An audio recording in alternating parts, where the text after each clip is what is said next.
दोन टोकांची अनोखी प्रेमकथा भाग 2. नमस्कार वाचक आणि प्रेक्षक हो. दोन टोकांची एक प्रेमकथा या कथेच्या पहिल्या भागात तुम्ही जो भरभरून प्रतिसाद दिला त्याबद्दल तुमचे मनापासून आभार. पहिल्या भागामध्ये आपण पाहिले की भोरगावचा अत्यंत लाडका, कष्टाळू आणि मायाळू सौरभ ज्याने गरिबीतही जिद्दीने उच्च शिक्षण घेतले, तर दुसऱ्या बाजूला मुंबईच्या अलोट ऐशारामात वाढलेली अत्यंत गर्विष्ठ आणि पैशाचा माज असलेली मीनल. दोघांचे स्वभाव, विचार आणि राहणीमान यात जमीन आसमानाचा फरक आहे. आजीच्या अचानक जाण्यामुळे मीनलला नाईलाजाने पहिल्यांदाच भोरगावच्या मातीवर पाऊल ठेवावे लागले आहे.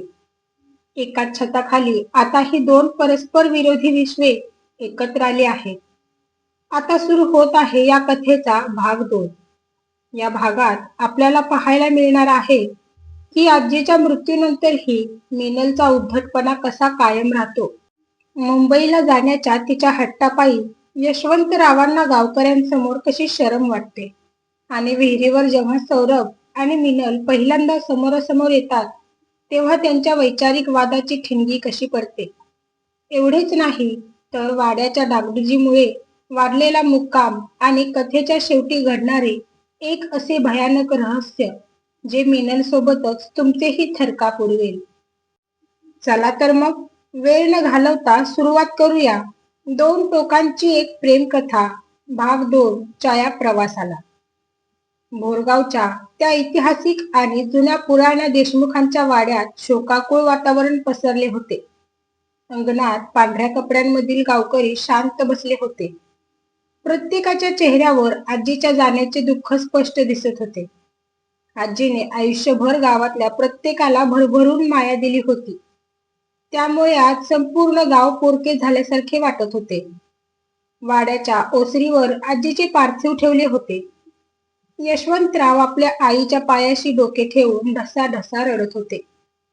आयुष्यात इतकी संपत्ती आणि नाव कमावूनही आज ते आपल्या आईच्या जाण्याने एखाद्या लहान मुलासारखे हताश झाले होते. या संपूर्ण गर्दीत दोन व्यक्ती अशा होत्या ज्यांचे भाव एकमेकांपासून पूर्णपणे वेगळे होते. पहिली व्यक्ती होती मीनल. मीनल एका कोपऱ्यात वाड्यातील एका जुन्या लाकडी खांबाला टेकून उभी होती. तिच्या चेहऱ्यावर आजी गेल्याचे किंचितही दुःख नव्हते. तिच्या चेहऱ्यावर केवळ आणि केवळ अस्वस्थता, कंटाळा आणि एक प्रकारचा चिडचिडपणा दिसत होता. ती वारंवार तिच्या महागड्या घड्याकडे पाहत होती आणि हातातील रुमालाने चेहऱ्याचा घाम पुसत होती. तिच्यासाठी आजी म्हणजे फक्त एक नातं होतं, जिच्याशी तिचा कधीच जिव्हाळा नव्हता. तिचे मन सारखे विचार करत होते, कधी हा सगळा विधी संपतोय आणि कधी मी इथल्या डास, माती आणि उकाड्यातून फुटून पुन्हा माझ्या मुंबईच्या एसी रूम मध्ये जाते. ती तिथल्या गावकऱ्यांकडे अत्यंत तुच्छतेने पाहत होती. दुसरीकडे त्या गर्दीत सर्वात जास्त धावपळ करणारा आणि प्रत्येकाला सांभाळणारा सौरभ उभा होता. सौरभचा चेहरा अतिशय गंभीर आणि डोळे ओले होते. आजीचे आणि त्याचे नाते रक्ताचे नसले तरी ते रक्ताच्या नात्यापेक्षा खूप घट्ट होते. सौरभ जेव्हा लहान होता तेव्हापासून आजीने त्याला आपल्या नातवासारखेच प्रेम दिले होते.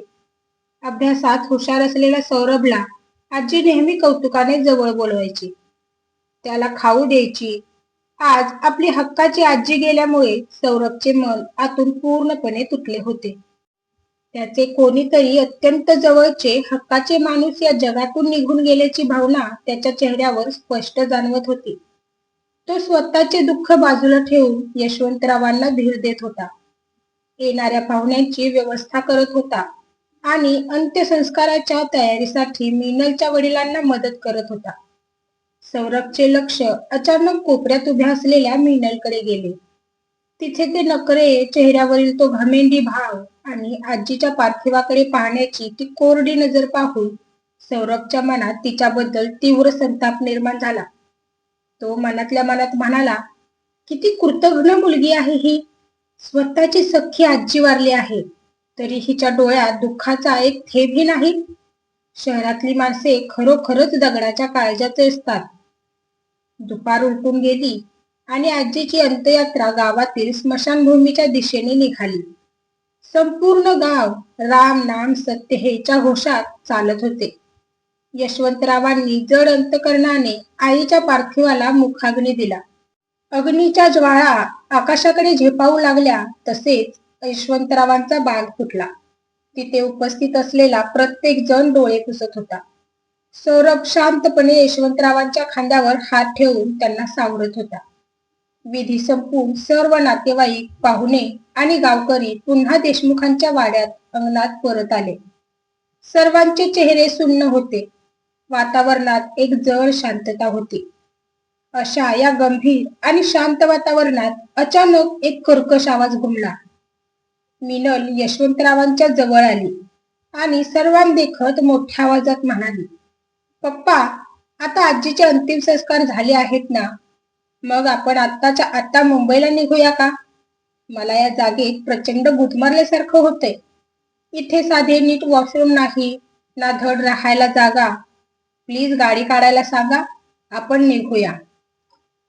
मिनलचे हे शब्द ऐकून तिथले जमलेले सर्व पाहुणे, नातेवाईक आणि गावकरी स्तब्ध झाले. सर्वांनी अत्यंत आश्चर्याने आणि नाराजीने यशवंतरावांच्या तोंडाकडे बघायला सुरुवात केली. आजीचा जीव जाऊन अजून काही तास झाले नव्हते. घरी सुतक होते आणि अशा वेळी ही मुलगी स्वतःच्या सुखाचा विचार करून मुंबईला पळण्याची भाषा करत होती. यशवंतरावांना आपल्याच मुलीच्या वागण्याची प्रचंड लाज वाटली. त्यांचे मस्तक रागाने बधीर झाले. तिथे उभ्या असलेल्या गावकऱ्यांमध्ये सौरभही होता. मिनलचे ते उद्गार ऐकून त्याचा संयम सुटला. त्याचे डोळे लाल झाले. त्याने मिनलकडे पाहिले. तिचे डोळे अजूनही उद्धटपणे वडिलांकडे रोखलेले होते. सौरभने यशवंतरावांचा मान राखत स्वतःला शांत ठेवण्याचा प्रयत्न केला, पण त्याच्या चेहऱ्यावरील तीव्र नापसंती कोणापासूनही लपून राहिली नाही. तिथल्या एका वयस्कर नातेवाईकाने हळूच पुटपुटले, "यशवंतरावांनी शहरात खूप पैसा कमवला, पण पोरीला साधे संस्कार द्यायला विसरले." हे ऐकून यशवंतरावांनी मान खाली घातली. त्यांनी मिनलला डाफरत म्हटले, "मिनल, गप्प बस. आजीचे अजून सगळे विधी बाकी आहेत. तोपर्यंत कोणीही कुठेही जाणार नाही." मिनलने रागाने पाय आपटले आणि ती वाड्याच्या आत निघून गेली. दुसऱ्या दिवशी सकाळ झाली. पै पाहुण्यांमुळे वाड्यात पाण्याचा तुटवडा जाणवू लागला. वाड्याच्या मागच्या बाजूला एक जुनी मोठी विहीर होती, जिथे आजही गावातील लोक पाणी भरत असत. मिनलला सकाळी उठल्यावर अंघोळीसाठी आणि फ्रेश होण्यासाठी गरम पाणी हवे होते, पण वाड्यातील नोकर कामात व्यस्त असल्यामुळे यशवंतरावांनी मिनलला सांगितले, "मिनल, जर तुला पाणी हवे असेल तर स्वतः जाऊन विहिरीवरून घेऊन ये. थोडं तरी कष्टाची सवय कर." मिनलने अत्यंत रागाने तांब्याचे भांडे घेतले आणि ती विहिरीच्या दिशेने निघाली. तिने जीन्स आणि टॉप घातला होता, जो गावातील वातावरणात अगदीच वेगळा वाटत होता. ती विहिरीपाशी पोहोचली तेव्हा तिथे आधीच सौरभ उभा होता. सौरभ नेहमीप्रमाणेच सकाळी विहिरीवर आला होता आणि तिथल्या मुलांना, महिलांना विहिरीतून बादलीने पाणी काढून देत होता. त्याचे कष्टाचे कमवलेले शरीर आणि कपाळावर आलेला घाम त्याच्या साधेपणाला अधिकच खुलवत होता. लहान मुले त्याच्या भोवती हसत खेळत होती. सौरभ अत्यंत आनंदाने आणि मायेने सर्वांना मदत करत होता. मिनल तिथे पोहोचली आणि तिने विहिरीच्या काठावर उभे राहून खाली पाहिले. विहीर खूप खोल होती आणि खाली काळे भोर पाणी दिसत होते. तिला विहिरीतून पाणी कसे काढायचे याचा अजिबात अंदाज नव्हता. तिने बादली दोरीला बांधण्याचा प्रयत्न केला, पण तिला ते जमेना. ती तिथे अस्वस्थपणे उभी राहिली. हे पाहून सौरभने तिच्या हातातील दोरी आणि बादली घेतली. त्याने एका झटक्यात विहिरीत बादली टाकली आणि सहजतेने पाणी उपसून बाहेर काढले. त्याने ती पाण्याची भरलेली बादली मिनल समोर ठेवली आणि शांत नजरेने तिच्याकडे पाहिले. मिनलने पाण्याचा हंडा घेतला खरा, पण तिच्या चेहऱ्यावर सौरभ बद्दल कृतज्ञतेचा कोणताही भाव नव्हता. उलट तिला असे वाटले की सौरभ तिच्यावर उपकार करत आहे. ती म्हणाली, "थँक्स, पण मला कोणाच्या मदतीची गरज नव्हती. मी स्वतः काढू शकले असते. सौरभने हलकेच हसून उत्तर दिले. शहरातल्या नळातून येणारे पाणी, पिण्याची सवय असलेल्या विहिरीची खोली आणि कष्टाची किंमत कधीच कळत नाही मीनलजी. जर मी बादली काढून दिली नसती तर तुम्ही स्वतः विहिरीत पडला असता. मीनलचा अहंकार या शब्दांनी दुखावला गेला. ती रागाने लाल झाली आणि म्हणाली, तुला काय वाटतं? तुम्ही गावचे लोक स्वतःला खूप हुशार समजता का? तुमच्याकडे आहेच काय? फक्त हा चिखल, घाण आणि ही जुनी विहीर. आमच्या मुंबईत एका बटनावर सगळं मिळतं. तुमच्यासारखं अंगाचा घाम गाळत बसावं लागत नाही. सौरभने शांतपणे पण तितक्याच कणखरतेने सांगितलं. तुमच्या मुंबईत बटन दाबून पाणी मिळत असेल, पण त्या पाण्यात आमच्या मातीसारखा गोडवा आणि जिव्हाळा नसतो. तुम्ही पैशाच्या घमेंडीत इतक्या आंधळ्या झाला आहात की तुम्हाला काल आजीच्या जाण्याचं दुःखही जाणवलं नाही. ज्या पैशाचा तुम्ही माज करता ना, तो पैसा माणसाला सुख देऊ शकतो, पण संस्कार आणि प्रेम विकत घेऊ शकत नाही. तुझी लायकी काय आहे की तू मला संस्कार शिकवणार? एक साधा हमाल आणि शेतमजुराचा मुलगा असशील तू, आणि शाळेचा तर पत्ता आहे की नाही काय माहीत. मीनलने अत्यंत तुच्छतेने सौरभच्या परिस्थितीवर वार केला. सौरभच्या डोळ्यात एक चमक आली, पण त्याने स्वतःवरचा ताबा सुटू दिला नाही. तो म्हणाला, माझे आई वडील कष्ट करतात, चोरी करत नाहीत. त्यांच्या घामाच्या पैशातून मी शिकलो आहे. माझ्याकडे तुमच्यासारखी श्रीमंती नसेल, पण माणसांचा आदर कसा करावा हे मला चांगल्या प्रकारे ठाऊक आहे. भविष्यात कधी शहरातली मुलगी बायको करणार नाही, हा माझा निश्चय तुमच्यासारख्यांना पाहूनच अधिक पक्का होतो. मीनलने रागाने हंडा उचलला आणि काहीही न बोलता तिथून तनतनत निघून गेली. तिच्या मनात सौरभबद्दल एक वेगळाच द्वेष निर्माण झाला होता. तर सौरभला तिच्या गर्विष्ठपणाची अधिकच खात्री झाली होती. 2-3 दिवस निघून गेले. आजीचे मुख्य विधी पूर्ण झाले होते. यशवंतराव आता मुंबईला जाण्याचा विचार करत होते. पण निघण्यापूर्वी गावातील काही ज्येष्ठ नागरिक आणि प्रमुख माणसे यशवंतरावांना भेटायला वाड्यात आली. गावच्या सरपंचांनी यशवंतरावांना सांगितले, यशवंतराव, तुम्ही कामासाठी गाव सोडले आणि शहरात स्थायिक झाला, हे ठीक आहे. पण हा देशमुखांचा वाडा तुमच्या पूर्वजांची निशाणी आहे. आजी एवढे वर्ष इथे राहिली, पण तिच्या पश्चात हा वाडा रिकामा पडेल. वाड्याची छत जुनी झाली आहेत, भिंतींना तडे गेले आहेत. जर तुम्ही आताच याची डागडुजी केली नाही तर पुढच्या पावसाळ्यात हा वाडा कोसळेल. ही तुमच्या पूर्वजांची आठवण आहे, ती अशी नष्ट होऊ देऊ नका. गावकऱ्यांचे म्हणणे यशवंतरावांना मनापासून पटले. त्यांनाही वाटत होते की आपल्या आईची ही शेवटची आठवण सुरक्षित राहिली पाहिजे.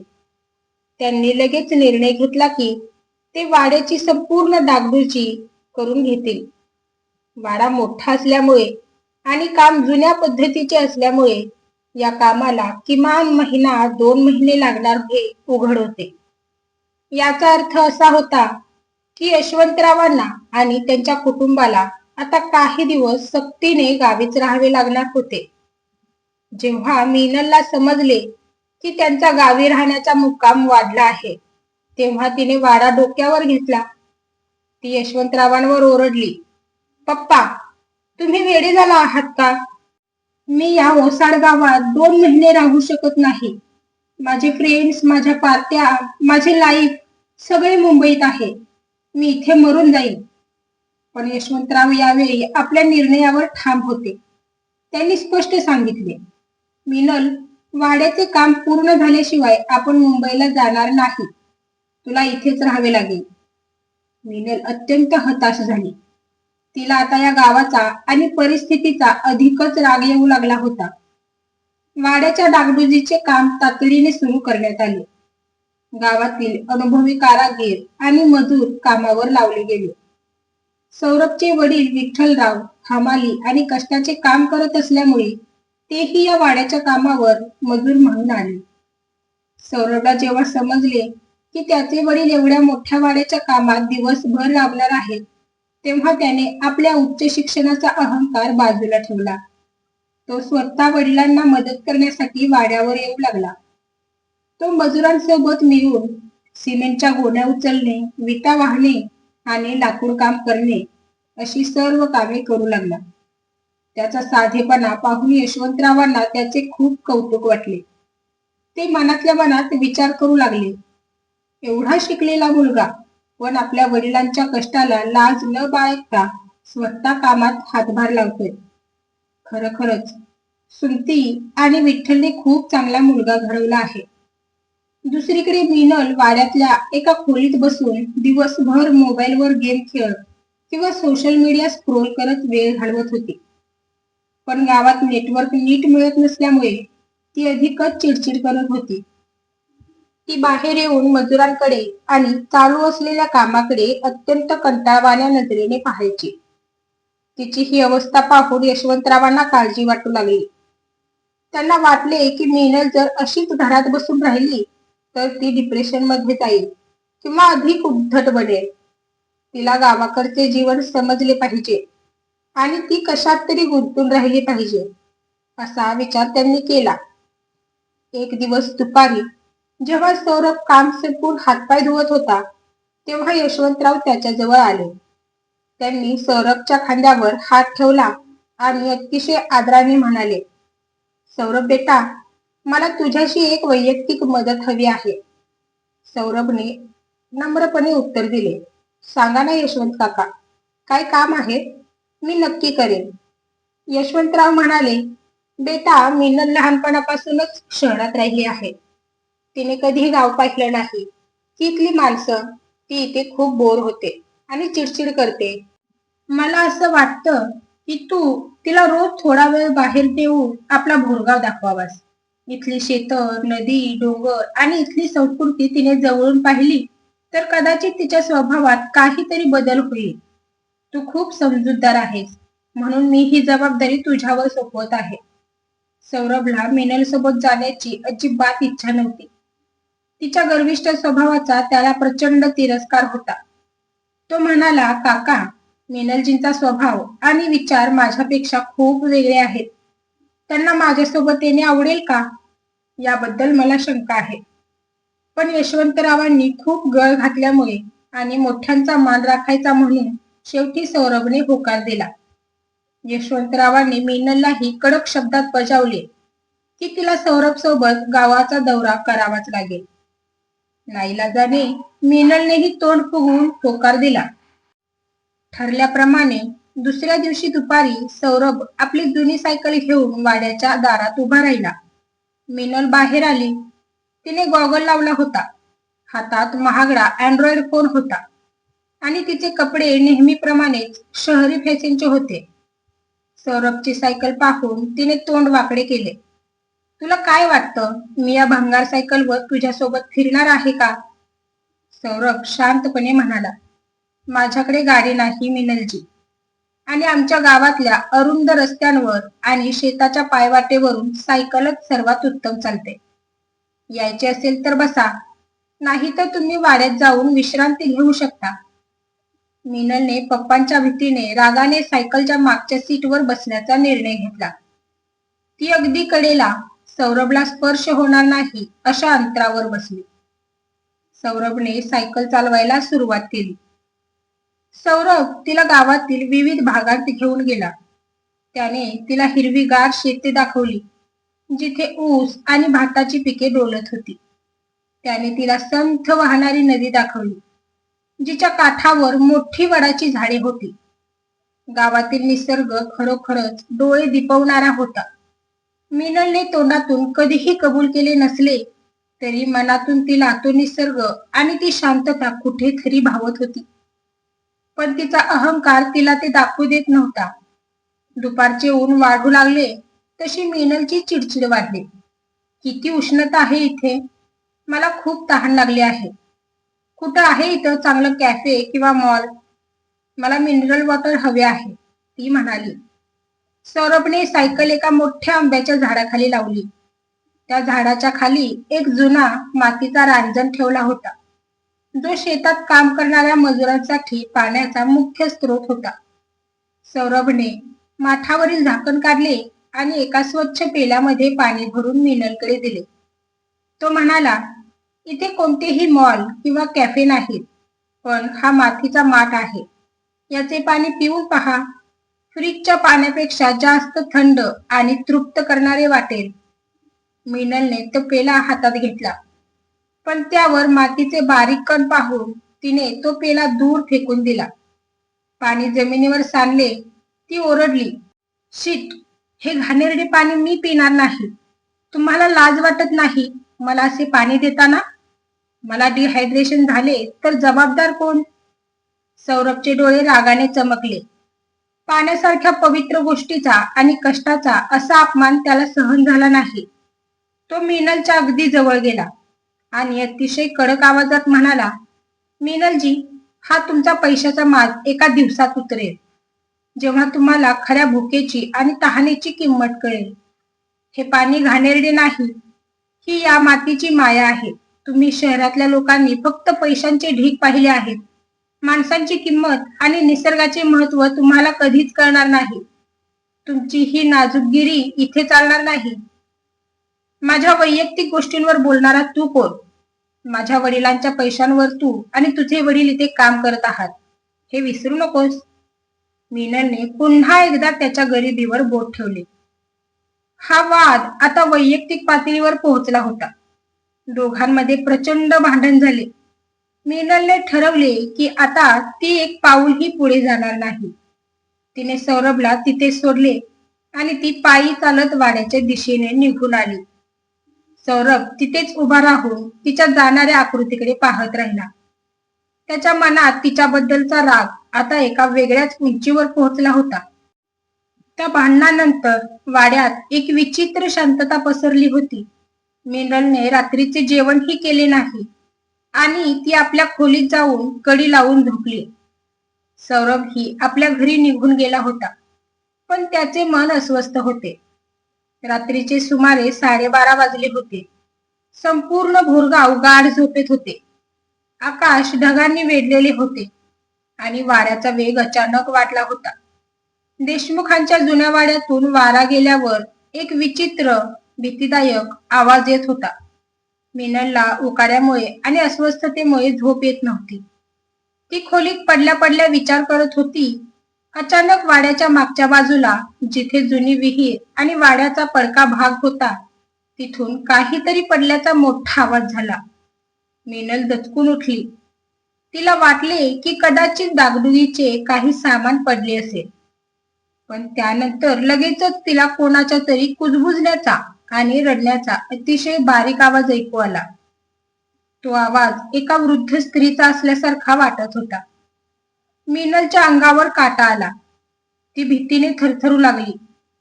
तिने विचार केला की पप्पांना उठवावे, पण तिच्यात खोलीचा दरवाजा उघडण्याची ही हिंमत नव्हती. तिने हिंमत एकवटली आणि आपल्या खोलीच्या खिडकीतून हळूच बाहेर पाहिले. वाड्याच्या मागच्या अंगणात अंधार होता. फक्त विजेच्या दिव्याचा एक अंधुक प्रकाश पडत होता. जो देखावा तिच्या डोळ्यांसमोर आला तो पाहून तिच्या हातातील मोबाईल जमिनीवर पडला आणि तिच्या तोंडून किंकाळी फुटणारच होती. तेवढ्यात तिने स्वतःचे तोंड हाताने दाबले. अंधारात त्या जुन्या विहिरीच्या काठावर एक आकृती उभी होती. त्या आकृतीने पांढरे वस्त्र परिधान केले होते आणि तिची पाठ मीनलच्या खिडकीकडे होती. त्या आकृतीची ठेवण आणि पांढरे केस हुबेहूब आजीसारखेच दिसत होते. पण सर्वात धक्कादायक गोष्ट पुढे घडली. त्या आकृतीच्या समोर गुडघ्यावर बसून एक तरुण डोके धरून रडत होता आणि तो तरुण दुसरा कोणी नसून सौरभ होता. सौरभ त्या आकृतीसमोर हात जोडून काहीतरी मागत होता आणि ती आकृती हळूहळू विहिरीच्या खोल पाण्यात उतरू लागली होती. मीनलचे डोळे आश्चर्याने आणि भयाने फाटले. आजी तर मरण पावली होती, मग ही कोणती आकृती होती? आणि सौरभ रात्रीच्या या वेळी त्या आकृतीसोबत तिथे काय करत होता? सौरभचे कोणते भयंकर रहस्य या वाड्याशी आणि आजीशी जोडलेले होते, जे मीनलला माहित नव्हते? नेमके सत्य काय आहे हे पाहण्यासाठी आत्ताच माझ्या चॅनलला सबस्क्राईब करा. भेटूया पुढील भागात. धन्यवाद.